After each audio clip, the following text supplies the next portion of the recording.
how's it going? Welcome to this week's recap video. Before we jump into the questions from last week's videos, I wanted to address a video from our last recap, and that is our big tree delivery video where Aaron hit himself in the head. It's not funny, but Aaron hit himself in the head with a T-post pounder. I did. Yes. I did it. So he does have an update for you. Okay, so for those worried, I did go to the doctor after it was yesterday I went to the doctor. It was 10 days. 10 yeah, days it was 10 after. days. I still had pressure. Not really headaches, but just like kind of constant pressure and like some dizziness. And the doctor was like, yeah, I probably had a concussion and you'll probably be fine. He wasn't super worried about it. And I wasn't that worried about it either, but I thought it would be safer just to like have somebody that Well, 10 knows. days later with your, He said it could be like 4 weeks. He was What a like, if you bummer. still have this after 4 weeks, let me know. Or if it gets worse, let me know. Mm-hmm. Today I feel pretty good actually. There's like less pressure today. So maybe I just needed to wait till day 11. Ugh. 12. Those things, I don't know how much they weigh. And it didn't look like it hit that hard in the video, No, it but it's didn't. just the way that videos are. I mean, Well, they it's don't really solid show. steel. Yeah. I mean, like they're pretty heavy. Would you say that's maybe like 20 to 30 pounds? I don't know. A lot. 20 to 30 pounds of steel hitting you in the head. Well, especially because it was coming off, it was caught on the T-post and it came off. Yeah, with more I think about force. people who are like fighters though, that like get punched in the head all the time. And then just like one T-post hits me in the head and I'm just like, I'm out. Well, the doc said just to like go easy, don't do anything super exertive. No more fence post pounding for you for the next few weeks. Maybe not. Yeah. I'll be fine. Anyway, we just wanted to let you guys know that Aaron's doing good. Those kinds of things are such a bummer though, and you just never know when they're going to strike. Yeah, and you think back on it like, what a dumb thing. Like, why wasn't I just a little bit more careful or whatever? Well, it's never happened to you before. So No, it hasn't, I guess. Okay, so let's jump into the videos from last week. The first one was tomato planting basics plus the 26 varieties we're growing from seed this year. So in that video, we started 52 total cells, like 52 little pots, 26 varieties, 2 of each. I'm going to grow 1 of each in our garden, and then like my mom's going to take a bunch of them, and then I've got other people I'm going to give the second plant. So I'll just choose whichever one we want to keep in our garden, and then the rest will go. I just figured that I was hedging my bets by having 2 pots rather than just 1. But I just am excited. Every year about this time, I have these like big planting ideas. I know I'm not alone here. I think that's called delusions of grandeur. Maybe you're probably right. But I just thought, let's just throw up the high tunnel somewhere and let's plant all these tomatoes, because that's one of my favorite crops, tomatoes and corn that we grow, because you can't compare the flavor. Like, they're just amazing. And we have our first, so the tomatoes that I have been growing since November, I've learned a lot in that process because I was trying to get early produce, which we are, because the Good-Hearted tomato, one of them has 3 tomatoes on it right now. I just noticed it last night. It stopped me in my tracks. I put it in my stories on Instagram. I'm so excited to taste that. You're like a little kid excited about a new toy. You know what though? I was even laying in bed last night and I'm like, maybe I should let Benjamin have the first one. And I thought, no, he won't appreciate it like I will. Because I'm always like wanting Benjamin to try out these things. You put a lot of Samantha, work into it too. So like you should be able to enjoy the fruits of your labor. Right. I think Samantha's going to be way more interested in tasting all the things than Benjamin is. Benjamin likes the blueberries and strawberries. And like I was thinning carrots. I was thinning beets the other day, and he ate some of the little like microgreens essentially. And he was like, he'll try it. But Samantha, she'll eat dirt. Like, she wants to eat all the things and enjoys the heck out of it. So that will be fun, because last year we weren't quite there yet with her, but this year is gonna be so fun. Anyway, first comment, Talk to Barbara said, I just started 12 different tomatoes in New Jersey. I was telling myself I was insane. No one can use that many tomatoes. Then Laura plants 26 and suddenly I feel vindicated. See? There's a good reason why I plant so many. It's to make you guys feel better about the amount that you're planting. Shafali said, you've been lately planting a lot of stuff in your new greenhouse, which leaves me with the question, does the timing for planting things remain the same for those of us who are still doing seed starting in our basements with grow lights? Absolutely. Same sort of schedule, 100%, except for that small handful of things. I've got some peppers growing and then the tomatoes that I just talked about. And so those things I started early in here in the studio before we even really revved up heat in there. It's essentially like trying to replicate, outside like warmer temperatures, but also inside temperatures, I guess. I don't know. And then I started the early spring garden in there. So I've got lettuce and greens up, and radishes almost ready to harvest. Carrots and beets are up. Peas are up about like this far now. And then I'm experimenting with corn and beans. Corn is about this tall now, but beans are about that tall. So there are a handful of things that I'm just doing experiments with in there to see what will happen. I'm not planning on planting that corn out. That was been I saw like, are you planning on transplanting that corn? I'm planning on just leaving it exactly where it's at, seeing what happens. But everything I've started from seed, like in seed trays, follows the same schedule that I would be following in here, inside with grow lights. That was a really long answer for a very simple question. I tend to do that. Judy said, have you thought about using the seed blocker from Gardeners? I have one around here. They sent one out to me last spring. And honestly, I have not done enough maybe research on it. I have so many seed starter trays that are so lovely, and I love to use them, and it's very clean and easy. And I think that once you soil block, people like, you either love it or I think most of the time you love it. Yeah. It's something I've been thinking about, though. I should give it a try. Kay said, are you going to be doing a tomato review in the fall? I think that would be so fun. And I think the person I would love to have review them is my dad.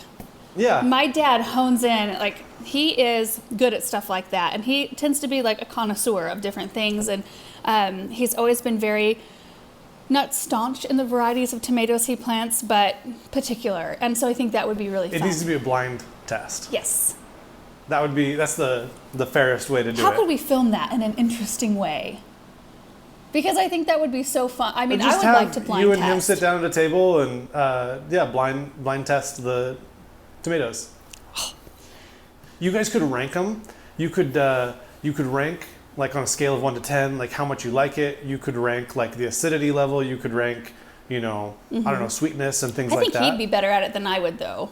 Oh, but you could both independently, so like the audience could know what the varieties were, but you don't know. So you're just saying what you think the taste is. Although like you'll kind of know because if you can see it, you'd almost have to be blindfolded. I think blindfolded would be nice. Yeah. Well, it would be more real Yeah. anyway. Not nice, but. Then we could sneak in a couple things. Oh, don't you dare. Like a jalapeno. My dad would love it. A ghost pepper. He'd probably still love it. FMN Social said, what drip irrigation system do you use? Do you have any concerns about toxic leaching from the hoses? Or is there some term I can look for when shopping for them? I'm in Canada, so it may not be financially reasonable to buy the same kind. Okay, what brand do we use? Drip. Dig Corp for our brown 1/2 inch with the emitter holes every 18 inches. We use a lot of different brands of things. We do. I don't think there's really much. Look, everybody's buying, like the stuff that we're buying, everybody's buying lesson. So like if there's an issue with it, we're all going to die, right? So it is what it is. What a way to look at things. Well, like how would you know, like if you're working, with asbestos in the, I don't know, what was it, 40s and 50s or whatever, like you had no idea it was bad, but like you just can't live your life afraid of everything. I don't think that this person is living their life afraid of it. No, I know, but I'm just saying like, no, we're not afraid of it leaching.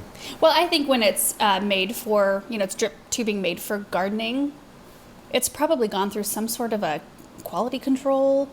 I mean, we're just trusting that it does, right? What do the workers in the 40s and 50s think? It's true. Dig Corp is the brand that we use. We get it at Home Depot. So we use a 1/2 inch brown, emitters every 18 inches, 1/4 inch with emitter holes every 6 or 9 inches. And then the supply line we use, though, is different. You get it in the, not in the irrigation section. It's usually out in the landscape section. It's black with a blue line on it. It's much more tough than Dig Corp black supply line. Don't get that. It just bends all over the place. And then we use drip tape from, is it Drip Depot? Yeah. We use drip tape out. I think that's Toro brand. Is it Toro brand? Yeah. Out in the cut garden because we just do long, like row crops, long rows. So nice to do it that way. In fact, this winter I was telling Erin, we were talking about possibilities out there, and like if we could do a border or edging or raised beds, I think doing a massive raised bed garden out there would be so fun. Like actually having tall ones that were easy to work in. $50,000 I know. later. Then we started adding up. Okay, how much did the raspberry beds cost? So if we multiply that by, how much, it's not feasible for that. And row crops are incredibly easy.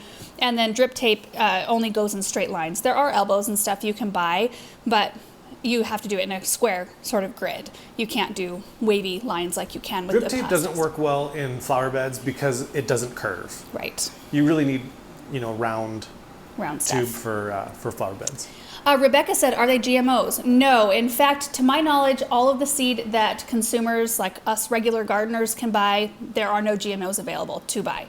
So there's no way that you will walk into a store and buy a GMO seed. I think that's only in like field production, like big farming operation kind of things, to my knowledge.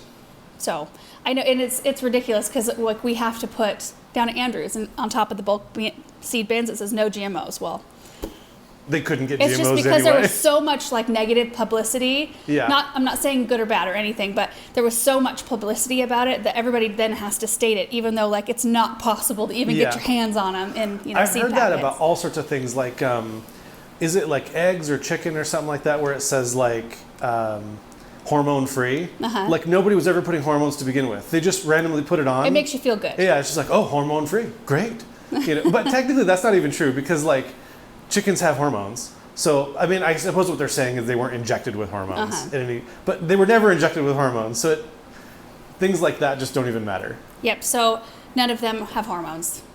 Not Was it hormones? milk? No, GMOs. None of my tomatoes have hormones. Okay, I'm getting off here. The hormones. I got all distracted because I have my flat of peppers right here. I've been looking at this morning. They did really well, except for 2 varieties. I just seeded, so Cubanelle and Green Bells didn't come up. And I don't know if I did that in a video this week or the week before, but they were really old seeds. So I used a ton of seeds per cell, and those 2 varieties just didn't make it. So I seeded all 6 of those cells with Orange Bells this morning, and everything else is up. Anyway, I should remove all distractions from around me while doing this. Crystal said, I noticed I haven't seen you grow rhubarb. Is there a reason for that, or do they not grow in your area? Rhubarb grows excellent in our area. I've had rhubarb in a big pot up until last season. So I have a big black clay pot on our brick patio area, which last season I took the rhubarb out because it was kind of languishing, and we put in a hosta and some Albrido coleus and such. But rhubarb, like Victoria, Crimson Cherry, it's something I'll be adding this spring because I love it. Williams-Sonoma has the best strawberry rhubarb crisp recipe ever, and I just enjoy it so much in that. Next video was unloading over 3,000 plants at the garden center. So I went down to the garden center to help them unload 2 trucks. They were already in the process of unloading one of them when I got there. One truck had like over 700 pieces, and then the other one had like 23 or 2,400 or a lot of pieces on it. So I just got to help do that, which is so fun because when you help unload, you help count the load, you help unwrap trees, you help like put everything on pallets. You get to a really good idea of what's there, and it really helps refresh my mind too, because a lot of times like I get in a rut of things I want to plant, like give me boxwoods every day, all day long, and I will plant boxwood hedges, and I would love my garden. But we tend to get in those ruts, and then we forget about all those other beautiful things out there. So doing that was helpful. My mom called this morning, actually. She's like, so not only did we get one truck show up truck show up this morning, but 2 showed up, and they both have 1,700 pieces on them. Wow. Do you want to come down and film it? And I was like, no, I've got things going on today. She's like, well, I think maybe in the next couple of days you should come down and film like putting the plants out in the garden center. She's trying to get work out of you. Yeah, she is. Well, that's smart. You're a good worker. It's a really fun arrangement because when I'm down there, guys, I'm not being paid. I'm not being paid to be down there because I'm filming a video. So like my efficiency does go down a little bit because I'm running around setting cameras up because I'm down there by myself. And so I'm like, unless there's a drone shot, and then Aaron's somewhere. But I usually just run around because I know what's going to happen next, so I can set the camera up. So anyway, yeah, I thought that was funny. I'm like, is that the only reason why you called? Well, yeah. So I told her, you should come over later. I'll make you a latte or a cocktail. One of the 2. Stephanie said, I'm really loving these videos of your time down at the garden center and your parents' garden. They add so much to your already awesome channel. Thanks for sharing. Thanks for saying that. It's really nice to hear that the stuff we're making, the videos we're making, are things that you enjoy.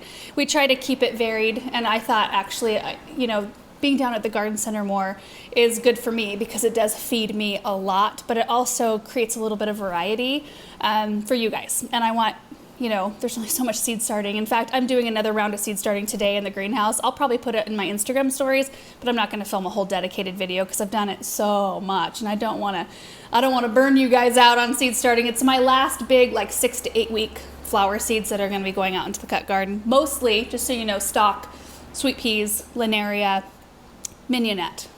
Those are the 4 big ones. Stephanie said, your dad rocks. Yeah, he was in that one a little bit more. Yeah. Giving his opinions about the magnolia tree, telling me good luck on growing it.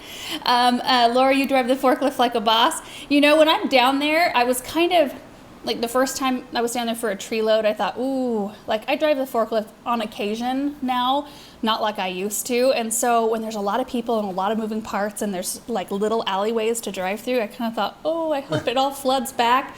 It did, thankfully. I didn't run into anything or wreck anything, so that's good. To learn how to drive a forklift, though, you saw in this video how I had a stack of pallets, and I would put one down, pick up the stack, put the next one down, pick up the stack, put the next one down.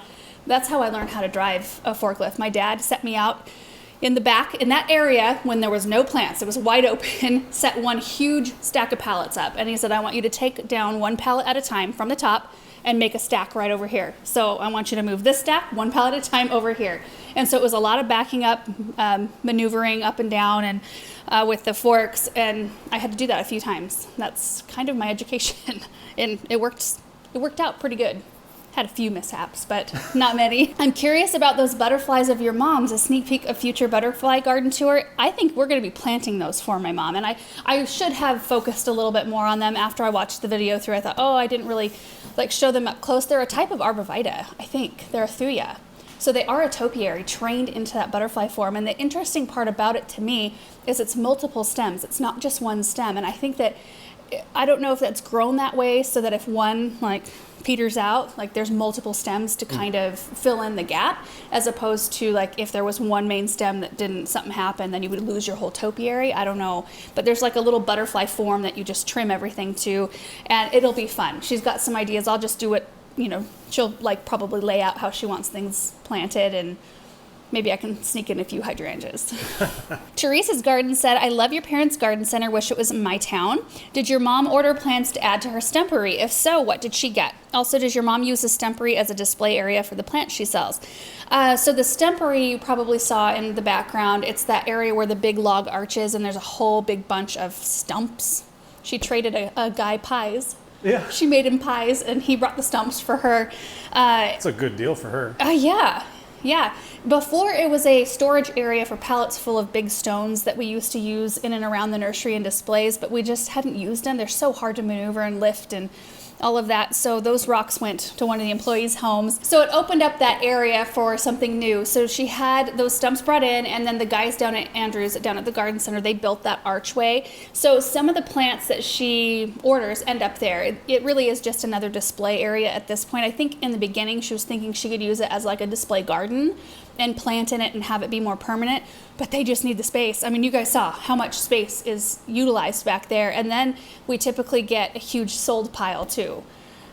Oh my goodness, the sold section where people tag stuff and then want to come back later, which I think they should be charged every day. That it's in a 1 week for free, and then you're charged a certain amount of money every day for care, because it's one day it's taking up a spot, and it's one day that you could have something that's actually for sale in that area, and then the water and labor it takes to keep them healthy and alive.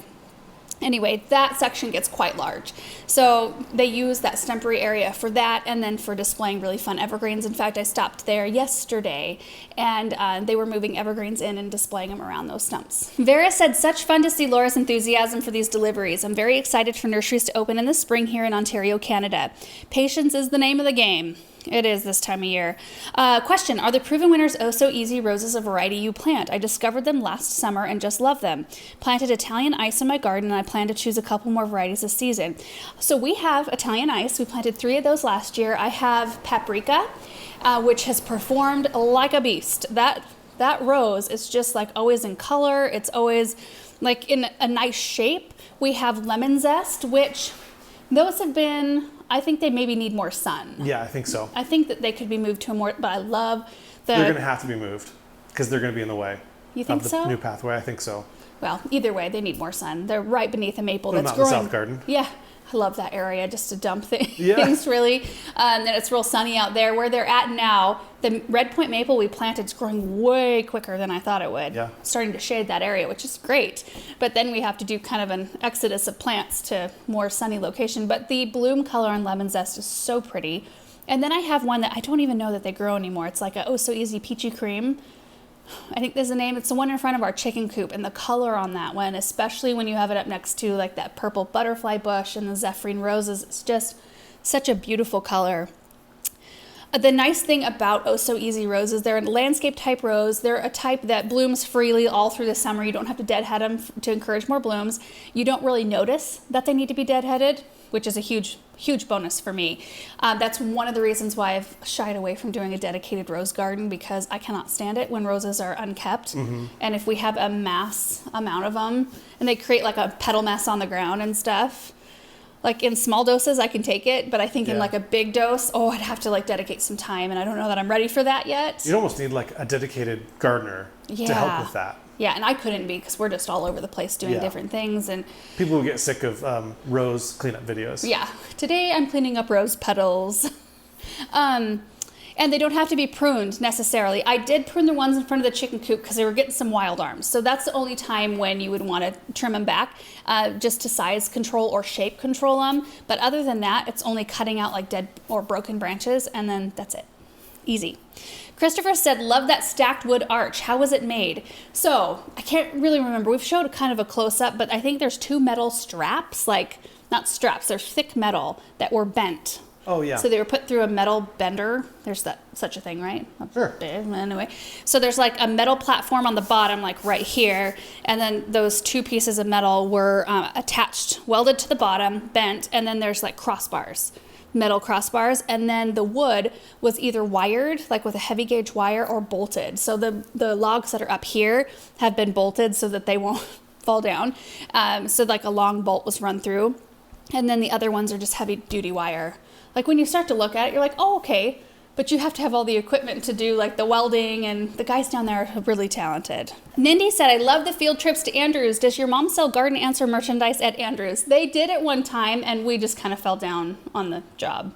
We're not good at keeping up on merch, like to begin with. Yeah. So to keep a store like a brick and mortar store stocked. Well, it took up space for them, and it was kind of they don't have like a digital way of tracking sales, and it was just kind of squirrely. Yeah. So. Yeah, it worked okay, but it was just, I think, a little too much work for what it was, I guess. I don't know. Last comment was, I love your channel and had been watching for years. I understand you might have a deal with Proven Winners, and I love Proven Winners as well. However, would you mind doing some videos that have other brands besides just Proven Winners? It is really hard sometimes to go to the nursery or big box store and they do not have all the Proven Winners plants. Also, like you mentioned in this video, the other brands can be just as good as Proven Winners. Yeah, I have nothing against other brands of plants. I use a lot of plants, and maybe it's not highlighted as much, or maybe if you really like started keeping track of what I plant versus, that's non-Proven Winners versus Proven Winners. Yeah.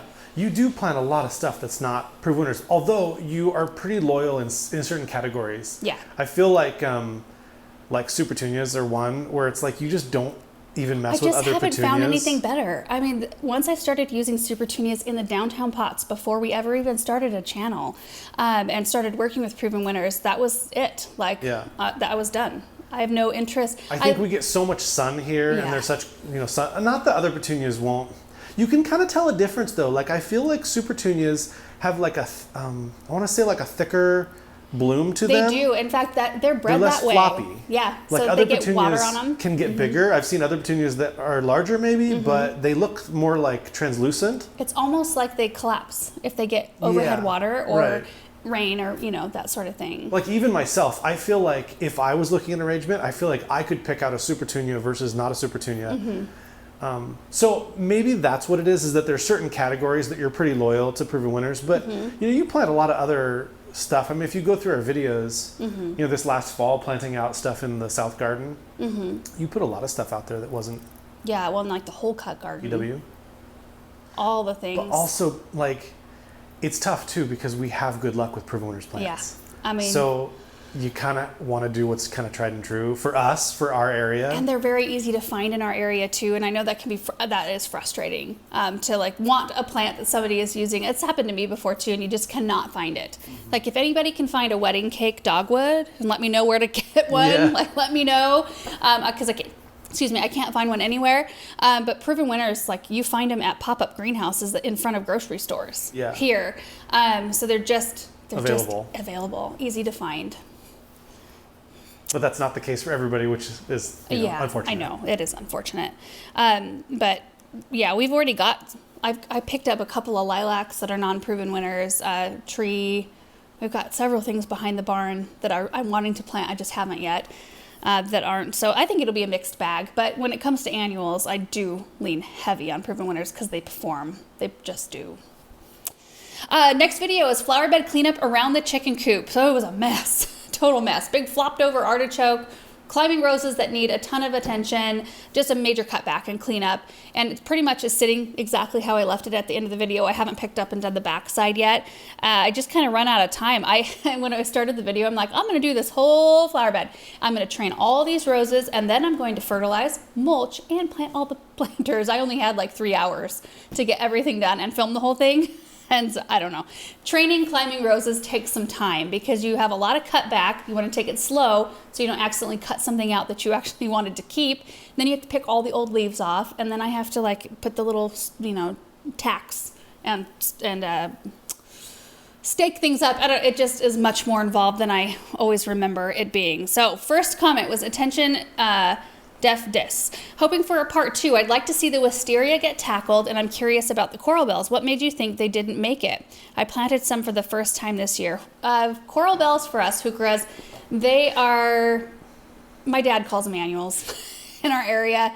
I think it's too dry. I don't know. It just too dry, and if they're not protected. I have a few varieties that do amazing, like Appletini Spearmint is a great one.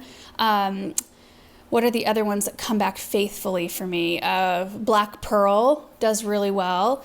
There's a red one. Mahogany? Mahogany Monster. That one didn't come back very well. No, it's a peach something. Hold on. Let me look. Cherry Truffles does really well for us. Peachberry Ice does really well for us, too. The Wildberry has been a little bit hit and miss behind the chicken coop. It's lasted for a decent amount of years, like a few years, but it's slowly fizzling out back there. Like every spring I have to clean more of them out. I think it might be too exposed back there, and maybe if I was to put more protection over them, like a big layer of leaves, that might be helpful. But it's so exposed, the wind would blow all the leaves away. Pam said, I'm curious if any of that pruning can be done in the fall, or does it all have to be done in the spring? You can do quite a bit of it in the fall. I used to do like 99% of my cleanup in the fall because time didn't allow me to do it in the spring. Our hours were so crazy at the garden center, I just didn't have time. So I knew that it was like fall or never. Otherwise, I would just have a mess of a garden all the time. And I really had good luck doing it that way. And it could be our garden's positioning. It was kind of tucked down at the bottom of a hill that could have had something to do with it. Up here where we get so much wind, I'm wondering if we've been leaving more and more every fall. We've been leaving more stuff just alone, and that might pay off and our plants might be better, because when you leave that leaf canopy or leaves on the ground, it's protecting the soil from like erosion, from leaching out things, from exposing the crowns of your plants to extreme temperatures.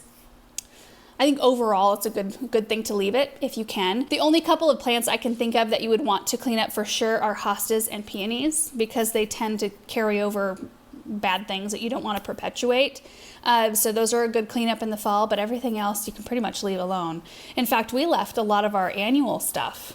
Like in Versailles, that was just recently cleaned out. Right. Paul did that the other day. And it was almost kind of nice. It's kind of nice to look at and see something. Not just like this barren landscape. It really, when everything's cleaned up, you really notice winter interest where you lack it. Because even when you leave perennials up, like ornamental grasses, sedum, rudbeckia, echinacea, those things add a ton of winter interest and texture to your garden. And if you clean them up in the fall, you don't have them to look at all winter long.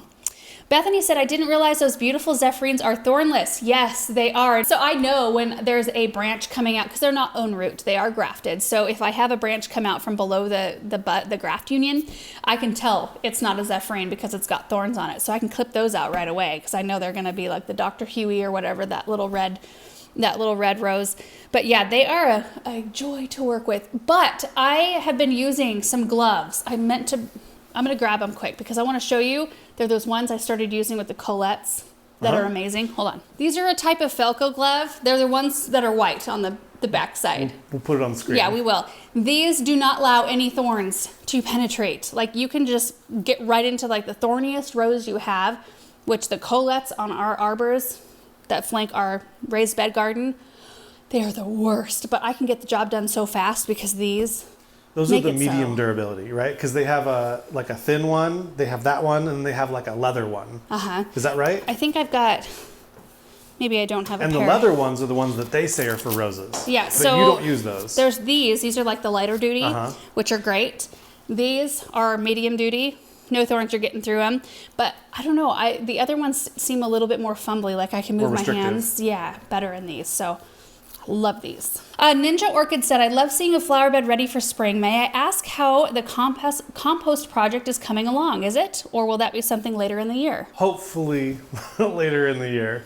Hopefully. Yeah. We kind of we overdeveloped the new land that we bought. We did.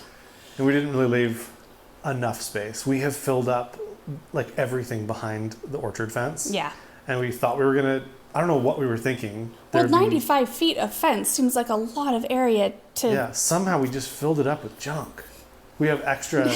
We have like a bunch of pallets of pavers back there that we're going to use. That's true. We have a bunch of implements. We bought them on sale. Like when those bricks go on sale, we're like, ooh, got to pick up a couple pallets. And you know that you're going to be using more in the future. It's like if you can buy them today and you're going to use them for the next couple of years. We have implements back there. We have pallets. Water tank. We have a water tank. We have pallets of like shingles that are going to go on the cut flower shed. All sorts of stuff. Soil. Yeah. Boy, it fills up fast. But anyway, hopefully later this year. In Shannon's Kitchen said, nothing like a garden answer video to get me motivated to work in my own yard. I'm curious, do you ever get the itch for the big city life? Maybe just a visit to NYC or something like that. I think it's fun to visit places, and I kind of feel like in big cities there's a lot to offer in terms of culture, things to go do and see, places to eat. I think that's the biggest thing, like finding good restaurants. So it's funny because Aaron would do DoorDash a lot, especially when in the middle of the busy season. And we have like 5 choices, most of which are fast food, you know. And you even plugged in a Meridian address and it just like opened up all the Boise options, all of that. Right. And we were kind of like, oh. Yeah. It's a little limiting when you live in, you know, rural, out in the middle of nowhere. But there's huge advantages. The thing I think that I didn't realize was how, I don't know how to describe it, but how used to my surroundings I get. Sure. Familiarity for me is huge, and I didn't realize that. But I love where we're at in terms of like we're in this huge valley and there's mountain ranges in all the distance. So I can see a mountain range and I can kind of know where I'm at.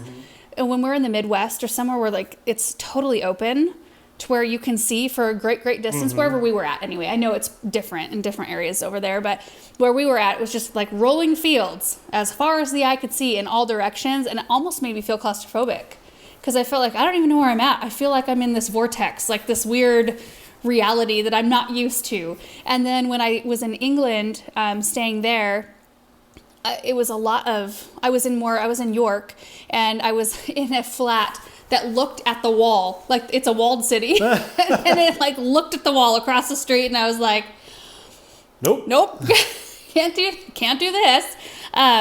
So it's interesting to kind of over the years you realize what things matter to you and what makes you feel comfortable and at home. I wish I wasn't such a creature of habit sometimes, like that I could just like roll, but I just get used to certain things and I like it. Jenny said there's something so satisfying about a garden cleanup video, especially this one because the chicken coop garden is my favorite. Would you consider doing a video that tours all of the different roses you grow once they are in bloom?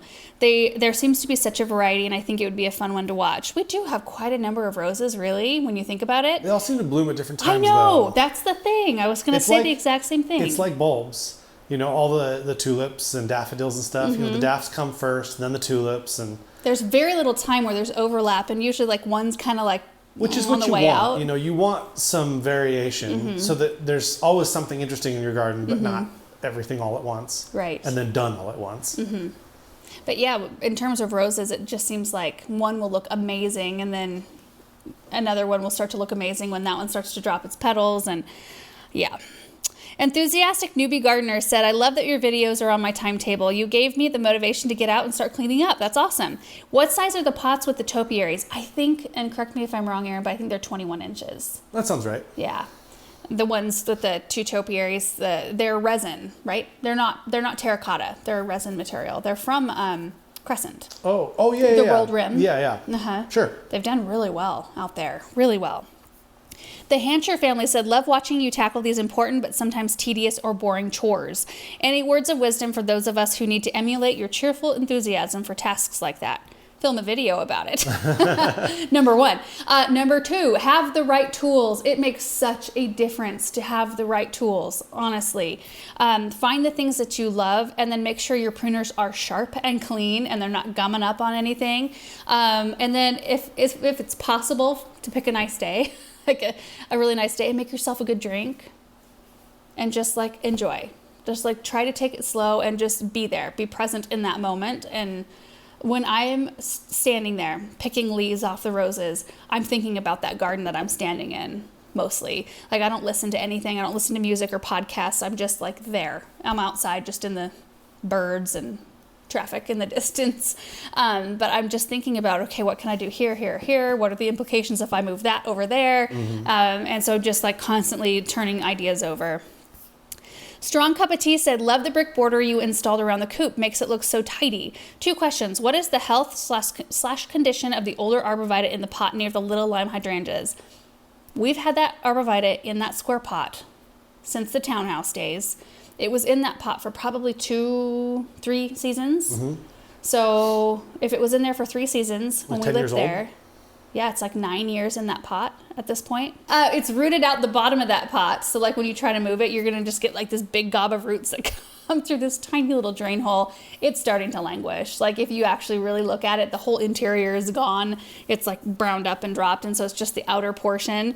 So, I mean, 9 years getting an evergreen to last that long through like Snowmageddon, that year that we got all that snow and super cold temperatures, like that's pretty good in a clay pot. Yeah.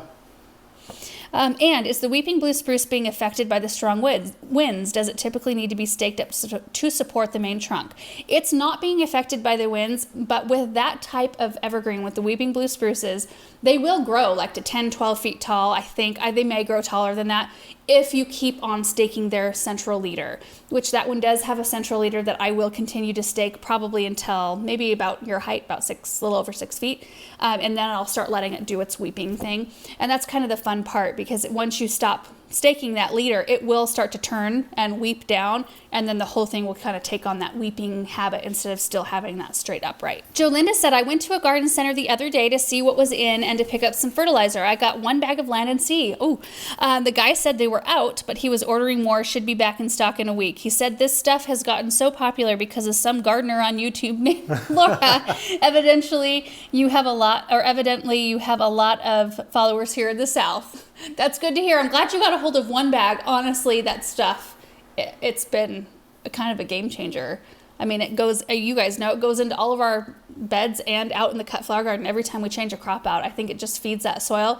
And I think maybe it does like our plants react so well because it's more acid based a Yeah. little bit, and our soil's so alkaline that it kind of helps condition that for that crop, Yeah. that we put in. It's just been great. Next one is planting a whole bunch of flower seeds for the cut garden. So that was a big push. I think I did 25, 6, 7, something like that. Different varieties of seeds that are going to be going out into the cut flower garden. And so I went through, I actually took time to talk about each one and what I think, how it's done for us, what I think about it, best time to harvest the flowers if you're using them for cutting, and so on and so forth. So Kara said, to plant a garden is to believe in tomorrow. And is that not the truth?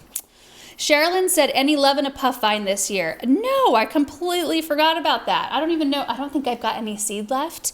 I would need to order some, but I've got other things going right now. In fact, I've got sweet pea seeds soaking on our kitchen counter. I've got 12 different varieties we're going to be starting. And I said that I was going to direct seed them, but now that we've started everything in the greenhouse and I have more space, and I waited way longer. I think last year I planted sweet peas at the 8 to 10 week mark when really it should only be at like the 4 to 6 week mark. So I think that they're going to do way better, and I've got more space to do it. So anyway, Hanula said, question about the bunny tails grass. How many seeds would you recommend sowing per cell? Is it something you grow as one seedling or as a clump? One seedling is sufficient. I think I try to shoot for 2 to 3 seeds per cell, and that's what I got in most of them. I might have gone a little heavy on some, but they'll be thinned out down to 1 seed. Jojo said, can you use the winter sowing method in the jugs for salvia? Yes, you absolutely can. Karen said an EPA study showed some vermiculite products contain low levels of asbestos. What are your thoughts? I've honestly not really thought about it a lot. I've heard that before, but I've never looked into it. Those kinds of things, I tend to just, I'm not a worrier about a lot of things. I'm worried about some things, but not about things like that. Yeah. I mean, we use vermiculite in our dahlia storage, and we use vermiculite, on top of the seed trays because it helps out so much with moisture levels, algae growth, things like that. But that's about it. Well, if the vermiculite has low levels of asbestos, it's not like you're eating it. You know what I mean? So, but it's in the air. Like when you puff it out of the bag, you're getting stuff out of the bag. Sure. I mean, if you wanted to be proper with everything, you would glove up and mask up for, I think all bags have kind of a warning, like gloves should be worn when using this soil. Yeah. Or, mask and proper PPE when you're spraying this or that. I don't know. I mean, I should probably... We just do the look away method. Yeah. If it puffs up, do as I say. Hold your breath and look away for a minute. Let the wind carry it away really dissipates. quick. I know, I'm a little bit of a do as I say, not as I do. I kind of try to caveat and mention the safety things on a lot of... when you grow up on a farm too, it's just a different way of life and thinking of things. I don't think there's anything to be worried about personally. And if there is, stuff gets taken off the shelves. Yeah. I don't think you can worry about all the different things. Sure. Miriam said, did you get the blue poppy seeds to germinate? No. Not a single one came up. And you guys, I brought the instructions out because I followed these instructions to the letter. And I got a lot of input from you guys as to what could have been wrong. A lot of you guys said they needed 100% darkness in order to germinate. This said they needed semi-darkness, which I gave them. I covered the seeds. But when it says semi-darkness, that to me means don't cover them completely because that's complete darkness, not semi-darkness. It said to keep the soil temperature around 60, which I did because the greenhouse at that point, it was way earlier, it was maintaining right around 50, so it needed to be a little higher. So I put them on a heat mat, which a lot of you guys were like, no, don't put them on a heat mat. But it was keeping the soil at around a 60-degree temperature. I was testing that and checking on it every single afternoon when it would warm up a little more just to make sure that it wasn't too warm. And then it said cover with a light layer of vermiculite, which I did to help with damping off and to help keep the soil moist.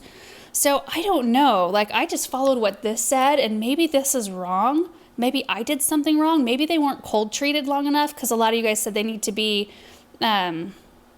stratified. They need to have a stratification period. They need to be put in a cold temperature. Maybe it would have been a good idea to do this in the water jug method. I don't know.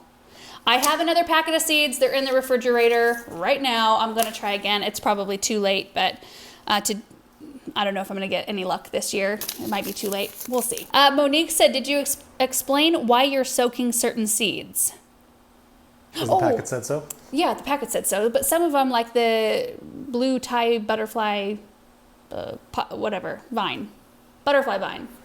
Is that what it is? Got a few of them have come up. And then the cup and saucer vine. Both of the seed packets said they needed to be soaked overnight, and like the outer coating of the seed needed to be softened. It aids with germination, and that's what we do with sweet peas and a lot of other things. We'll soak them so that they have an easier time breaking through that hard outer shell. And sometimes it'll even tell you to nick them, like use a file, like a nail file, and nick the seed to help those shells break open. Okay, the last video for this week is planting window boxes for spring. What fun that was. That was a fun project. I got the 2 window boxes under in our portico. I'm not used to calling it that. And then the 2 boxwood topiary pots right there. I got those planted around, and our kitchen window box done. And just that little jolt of color has been so nice. It's been so cold the last 2 nights. So it's been like last night, what did it get to? My mom said it was 21 at their house. I thought the forecast said it was only supposed to get to 27.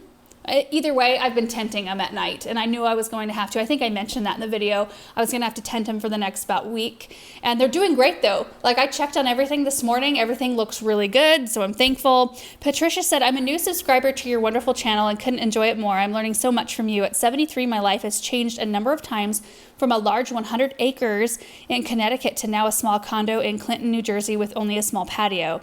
I do have fun planting and taking care of my daughter and son-in-law's small country farm with horses, big drafts, 5 dogs, chickens, etc. I've always had antique shops along the way with my mom. It's why I get such a happy feeling when you do things with and for your mom. It's wonderful to see. Thank you for brightening my days with your beautiful content. Enjoy your wonderful family and keep your happy and loving heart always. Always. By the way, I always like your videos and see no reason not to remind your lovely viewers to do so. With the warmest regards, also to your mom, a new friend in New Jersey, Patty Stone. What a sweet note, Patty. Thank you for that. That's definitely a mood lifter right there. Caitlin said, I've been wanting to set up flower boxes. Do you have any videos on how to prep your garden for spring from winter? Last year we did a new flower bed and I want to set them up for success. Well, I kind of bring you guys along like in the chicken coop video and show you what I do in my own flower beds. And I'm hoping that that's kind of a guide on, what we do in order to wake up our flower beds, clean up, cut back, fertilizing, and then we still have yet to do the mulch layer. And then once irrigation is turned on, which, what do you think, Erin? Probably sometime in the next month. Maybe like beginning mid part of April, we'll turn on irrigation. Yeah. And then we'll have to test water. In fact, we might wait to mulch until we've looked at all of our drip systems, make sure everything's running well, and then we cover over the tubes with mulch just to keep everything protected and looking nice. JW said, what kind of fertilizer and how often do you fertilize potted plants and hanging baskets? I'm new at this and want to see a lot of blooms. So no matter what season, I pretty much use the same fertilizer. It's the Proven Winners water soluble. We did a little test. For annuals. For annuals, yes. Clarify. Not shrubs or perennials. Most of the time, and he's talking about potted plants and hanging baskets, and wants to see a lot of blooms. That's usually speaking annuals. We did a test with the slow release, the flower tone one year, and I just don't know that it's I think it was fine. I think it just didn't have the EDDHA, the iron that we need, because we did a soil test recently and there was no iron. So we need iron to keep things green and so that it doesn't burn. Yeah. So I think for us, we have to use something with the EDDHA iron. Yeah, not EDD, chelated iron. Not EDDTA. That's the wrong one. It's EDDHA. Yeah. And Proven Winners Water Soluble has that in it, which keeps all of the leaves looking really nice, but it also helps with a lot of blooms. So I think what it is that, the Proven Winners it's kind of like a twofer. You get both. Whereas I think if you used the chelated iron in conjunction with something else, you'd probably have success with that as well. But then it's 2 applications. People like us who don't have iron. So for people who don't need iron, maybe it wouldn't be as big of an issue. Oh, also our water. So interestingly enough, we had some issues with our water softener thing and the house. And they told us that our water, what was the level of hardness? Yeah, so I think he was saying that like a 12 was considered extreme. And I don't know how the scale works, but we're at 25. So like when my seedlings show up with hard water spots, like a week after they have emerged, that's why. If I water, I water with our well water. Just stuff crusts up so bad. So bad. Whew. That's why we water from down below, and drip systems are so important for us to use them that way. But in terms of frequency, in the spring and fall, when the weather isn't as intense and things aren't growing as quickly, typically every couple of weeks for fertilizer is great. In the summertime, we try to hit a once a week. schedule. I think that the Proven Winners, like the instruction says every third watering, which for us would be every 3 days. Yeah. And that's just, we have too many Or things. every day. Sometimes we water annuals twice a day. Sometimes. Like hanging baskets. Yeah. Sometimes get twice a day. So you'd be doing it literally like every day. Every other. That's a lot. We Yeah. would never be able to do that, manage that, both like keeping that amount of fertilizer Every on hand. third day you would skip. Would we? Yeah. If you're doing twice a day, right? Math? I don't know. Elizabeth said, do you still use the Gorilla cart for working around the house? Or are you just using the Gator now? I was really impressed with your Gorilla and got one last year. He's my tough little helper and has made a huge difference in my gardening. I still use our Gorilla carts. It depends on the project. There are some areas that are too little for the Gator to get in. If the area will accommodate the Gator, I use the Gator because I'm realizing the importance of taking care of my body a little bit more. We got the sucks, Gator but- once we went above 5 acres. Yeah. And I think, before we had 1.8 acres, and that was too small for a Gator. I take care of my body. Yeah. Don't you think? Yes, I do. Because it just, while like all the walking would be good if I was hauling a Gorilla cart everywhere, like I probably would never have to worry about, like, I could eat all the candy and cakes and all the stuff in the It would just world take and it too wouldn't long. matter, but it would take too long. It's time now. So if we can zip to and from, jobs, and it's nice for Paul, who's our help outside, is amazing, but it helps him get things done more efficiently. And a lot of times you're carrying around a lot of tools and junk, and it's just like the Gator, while nice, is not quite big enough to haul all the stuff plus all the debris that you end up with. Joyce said, I'm surprised to see lettuce in such a low light area. Doesn't it need more sun? Not really. I mean, it's one of those crops that if you have a shadier area, greens are a great thing to grow. I mean, that spot right there gets a tiny slice of light in the morning, a little bit more as we approach closer to summer. Right now it's pretty low light, but they don't grow quite as big. I mean, you're right. You would get more production if it got more light. But in this case, I'm not super worried about that. I just want them to look pretty and fluffy, and they will do that for us. Brandon said, what happened with all the tulips and daffodils you have planted in the landscape? I feel like they have dwindled over the years. Will you do a spring bulb garden tour? I think it's just because our garden has grown that it seems like we don't have as many blooming, but we do. I mean, they're coming up all over the place. In fact, right in front of the Hartley door, there is a Purissima blonde tulip, which, were growing in front of the gazebo that used to be there. So all the things that were left undisturbed under the soil that I either didn't get around to moving or didn't see them and missed them or whatever, those are coming up and looking pretty. The only thing, so daffodils are starting to emerge right now, but they're little still. It's still too early in the season. The only things that have dwindled, the tulip mix that I planted behind the chicken coop, there's still a few, but not a lot. So that was the Pinatage blend. Is that right, Erin? Pinatage, does that sound right? Blend. Yeah. That one didn't have staying power. Gamay blend has been great. The Vidal, it's a white blend, so good. White cubed has been really good. The Cafe Noirs have been pretty good. And we have a whole bunch of new ones coming up on the new property, but it's going to feel like it's not a lot, I think. Even though I planted so many, that's such a huge area, it's going to feel like we need to plant so many more to fill it up. It'll take some years to make it feel like we have a lot out there. ALW said, did anyone else notice that one strand of hair standing at attention? I noticed that. I'm like, oh, I was going to have Erin put a little arrow, what is going on here? And if I turned a certain way, it would lay down, but then the wind would catch it. Oh, really? If I was faced a certain direction, and it was just enough breeze to like total alfalfa right in the front of my head. So after Benjamin was born, and then again after Samantha was born, I had a ton of hair, loss up front. So if I were to take my hair and kind of separate it, I have a ton of little bangs that have grown back. It was 3 months or so after I had each kid, and my hair just it does. That's pretty common, isn't it? I think so. It does weird things. So it's just starting to grow back. So, and it's so dry and staticky here right now. At night, it's fun because, it's fun for Benjamin and I at bedtime. When I'm tucking him in, we turn off the lights and then we move his comforter around, and there's sparks. You can see sparks everywhere, and you can hear it a lot of the time. Remember the other day I was going like this, and you could hear that snap, snap, snap, snap, snap of dry. Right. So I tend to have this just poof of little hairs around my head. So you're just going to have to bear with me for a little while until those grow out, or until we get a little bit more moisture in the dang air. Hope you guys enjoyed this recap today. We are going to go out and take care of some fruit crops, some pruning. So we'll have a video about that coming up here for you soon. Thank you guys so much for watching. I hope you're having a great day. Have a great week, and we will see you in the next one. Bye.